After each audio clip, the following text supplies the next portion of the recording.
ആലുവയിൽ അർദ്ധരാത്രിയിൽ അജ്ഞാതൻ വീടിന് തീയിട്ടു. ആലുവ കുട്ടമശ്ശേരി സൂര്യനഗറിന് സമീപം കൊല്ലംകുടി വീട്ടിൽ നാരായണൻകുട്ടിയുടെ വീടിനാണ് അർദ്ധരാത്രിയിൽ അജ്ഞാതൻ തീയിട്ടത്.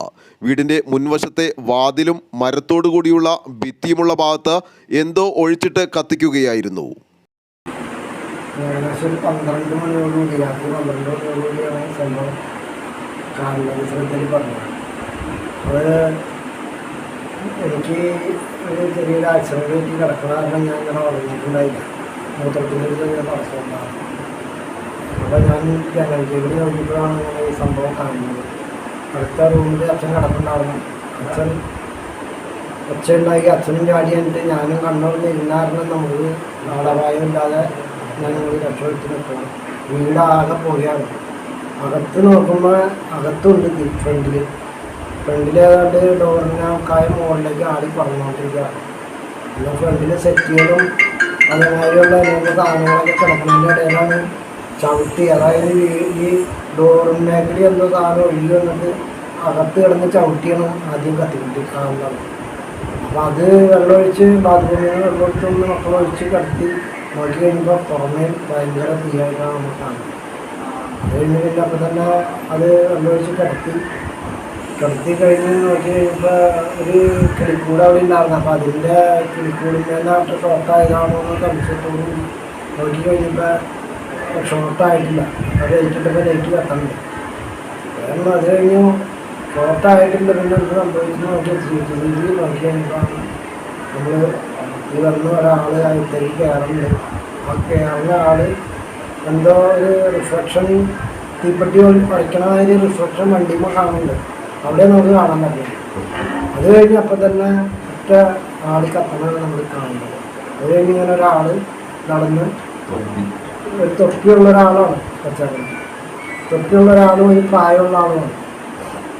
ഈ ആള് പോയി കുറച്ചിൻ്റെ അരുവിത്തേലൊരു എന്തോ നീളമുള്ള ഒരു ആയുധമാണെന്ന് തോന്നുന്നത്. എന്തോ ആയുധം എന്താണ് അതവിടെ ചാരി വെച്ചിട്ട് നടന്നെടുത്ത് ഏൽപ്പിച്ചിട്ട് നടന്ന് കൂടായിട്ട് വടക്കോട്ട് പോകും. അത്രയും വരെ നമ്മുടെ CCTVയിലുണ്ട്. അപ്പോൾ തന്നെ ഞാൻ പോലീസിന് ഫോൺ ചെയ്ത് പോലീസ് ഒരു 10-20 മിനിറ്റ് കഴിഞ്ഞപ്പോഴേക്കും വന്നു. ഇന്നിപ്പോൾ നേരം വെളുത്ത് പോലീസുകാർ പറഞ്ഞിട്ടുണ്ടായിരുന്നു. അപ്പോൾ ആ സെക്കൻഡിൽ തന്നെ ഞാൻ നമ്മളെ രജിസ്ട്രേഷൻ മെമ്പറിനെ വിളിച്ച് കാര്യങ്ങൾ പറഞ്ഞിട്ടുണ്ടായി. ആ രജിസ്ട്രേഷൻ ആദ്യം വിളിച്ചപ്പോൾ കിട്ടിയില്ല. രാത്രി ഒരു 12 കഴിഞ്ഞപ്പോൾ വിളിച്ചത്. അത് കഴിഞ്ഞ് കാലത്ത് 6 മണിക്ക് മുമ്പ് ഞാൻ വിളിച്ചു. അദ്ദേഹത്തെ വിളിച്ച് കാര്യങ്ങൾ പറഞ്ഞു. അദ്ദേഹം വന്ന് കാര്യങ്ങൾ എത്ര പേര് നമുക്ക് ആക്കി തന്നിട്ടുണ്ട്. വിഭാഗം വരും രോഗം വരുന്നതാണ് നമ്മൾ പറഞ്ഞത്. അത്ര വരെയാണ് നമുക്ക് അറിയാൻ പാടില്ല. ഞാൻ പുറത്തേക്ക് ഇറങ്ങിയിട്ടില്ല. ഉണ്ട് വിട്ടുവരായി ഉണ്ടെന്ന് പറഞ്ഞാൽ തൊട്ടടുത്ത് കൂടി ഒരു വടക്കുവശത്തെ കൂടി ഒരു വഴി ഒരു 10-45 കൊല്ലമായിട്ട് ഒരാൾ ഉപയോഗിച്ചുകൊണ്ടിരുന്ന വഴിയാണ് നമ്മുടെ സ്ഥലത്തേക്ക്. അപ്പോൾ ഞങ്ങൾ ഉപയോഗിക്കണ അദ്ദേഹം ഉപയോഗിക്കണം. ഞങ്ങൾക്ക് പ്രശ്നം ഉണ്ടായില്ല. എല്ലാവരും സുപ്രഭാതത്തിൽ അയാൾ സ്റ്റേഷൻ അടിച്ചുകൊണ്ട് വന്നു. അതൊരു 6 വർഷം കേസ് അങ്ങനെ കൊണ്ടുപോയി. ആ കേസിൻ്റെ പുറമെ ഞാനും പോയി. അത് കഴിഞ്ഞ് അയാൾ വിഡ്രോ ആയി കഴിഞ്ഞതിന് ശേഷം 12 കൊല്ലം കഴിഞ്ഞപ്പോൾ കോടതി കാണിച്ചു തന്ന സ്ഥലത്തേക്ക് ഞാൻ മതിൽ കെട്ടി എൻ്റെ അതിൽ ഞാൻ തിരിച്ചിട്ട് ഇത്ര ഉള്ളത്. പിന്നെ ഡെയിലി എന്നോണം ഈ ദേഹം എന്നെ നശിപ്പിക്കുന്ന രീതിയിൽ വന്ന് ഭീഷണിയുണ്ട്. ഡെയിലി ഉണ്ട്. ഒരു ദിവസമല്ല, ഡെയിലി ഉണ്ട്. നാട്ടുകാർക്ക് കണ്ടിട്ടുള്ള ആൾക്കാരൊക്കെ ഉണ്ട് ഒരുപാട്. പക്ഷെ ആരും അദ്ദേഹത്തിനോട് നേരിട്ട് പറയാൻ തയ്യാറല്ല. കാരണം അദ്ദേഹം അറിയാൻ നിഷേധിയാണ്. എന്തോ ആരും ആകുന്ന ആളല്ല.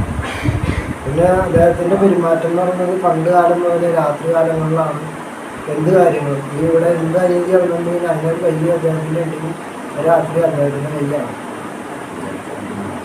നമുക്ക് അതേ ഒരു 10-45 ഏകദേശം ഒരു 10-45 കൊല്ലം മുമ്പ് ഇദ്ദേഹം സ്വന്തം അച്ഛനെ തല്ലിക്കൊന്ന് കൊണ്ടുപോയി ദൂരെ ഒരു സ്ഥലത്ത് കൊണ്ടുപോയി കുഴിച്ചിട്ട് ആ കേസ് തെളിയിക്കപ്പെട്ട് വന്നെങ്കിലും കേസ് കോടതിയിൽ വന്നു കഴിഞ്ഞപ്പോൾ തെളിവിൻ്റെ അഭാവത്തിൽ അദ്ദേഹത്തിന് പുറത്തു പോയിരുന്ന ഒരു സാഹചര്യം ഉണ്ടായി.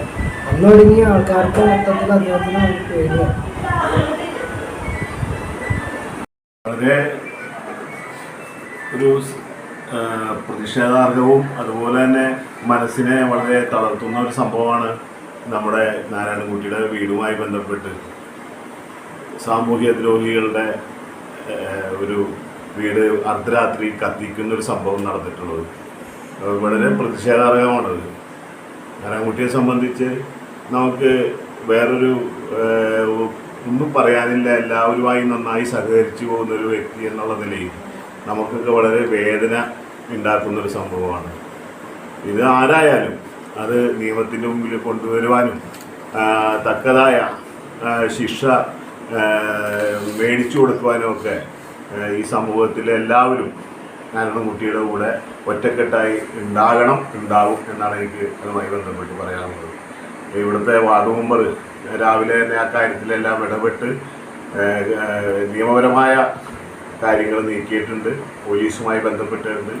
പോലീസിൻ്റെ വിദഗ്ധ പരിശോധനയ്ക്കായി ഇവിടെ എത്തിച്ചേരും എന്നാണ് അറിഞ്ഞിട്ടുള്ളത്. അതിനുശേഷം എന്താണോ നാരായണൻകുട്ടിക്ക് നീതി ലഭിക്കാനുള്ള സഹായം അത് എല്ലാവരും ഒറ്റക്കെട്ടായി നിന്ന് തന്നെ നേടിക്കൊടുക്കും എന്നാണ് അതുമായി ബന്ധപ്പെട്ട് പറയുന്നത്. ആരോപിക്കുന്ന അല്ലെങ്കിൽ സംശയിക്കുന്ന ആളുടെ വീട്ടിലും പോലീസുകാർ ചെന്നിട്ടുണ്ടായിരുന്നു, വിളിച്ച് അറിയിച്ചിട്ടുണ്ട്. ഇപ്പോൾ കൂടുതൽ വിശദാംശങ്ങൾ ഈ ഫോറൻസിക് റിപ്പോർട്ട് വന്നാലാണ് ഇപ്പോൾ ഇവിടെ എന്താണ് എന്ത് ഉപയോഗിച്ചാണ് കത്തിച്ചതെന്നൊക്കെ അറിയാനായിട്ട് സാധിക്കുള്ളൂ. പിന്നെ CCTV ദൃശ്യങ്ങൾ ലഭ്യമാണ്, അതിൻ്റെ പ്രതിയുടെ ഏകദേശ രൂപം, ഇതൊക്കെ പോലീസ് ചെയ്യേണ്ട കാര്യങ്ങളാണ്. അവർക്ക് അതിൻ്റെ കൂടുതൽ സാങ്കേതിക വശങ്ങളൊക്കെ അറിയാൻ പാടുള്ളൂ. അപ്പോൾ 11 അവരോട് എത്തിച്ചേരും. ബാക്കി അവർ വന്നിട്ട് ബാക്കി തുടർന്നുള്ള നടപടികൾ സ്വീകരിക്കുക. CCTV ദൃശ്യത്തിൽ കത്തിക്കുന്ന ആളിന്റെ ദൃശ്യമുണ്ടെങ്കിലും രൂപം വ്യക്തമല്ല. വ്യാഴാഴ്ച അർദ്ധരാത്രിയോടുകൂടിയാണ് സംഭവം. തീ ആളിപ്പടർന്ന് അകത്തേക്കും കത്തുപിടിച്ചു. സംഭവമറിയാതെ ഇടയ്ക്ക് എഴുന്നേറ്റ വീട്ടുകാർ തന്നെയാണ് തീ കത്തുന്നത് കാണുന്നത്. ഉടൻ തന്നെ വെള്ളമൊഴിച്ച് തീ കെടുത്തുകയായിരുന്നു. പോലീസ് സ്ഥലത്തെത്തി അന്വേഷണം ആരംഭിച്ചിട്ടുണ്ട്. ആലുവ ലൈവ് ന്യൂസിനു വേണ്ടി സിദ്ദീഖ് കാരക്കാടനൊപ്പം സനു കളമശ്ശേരി.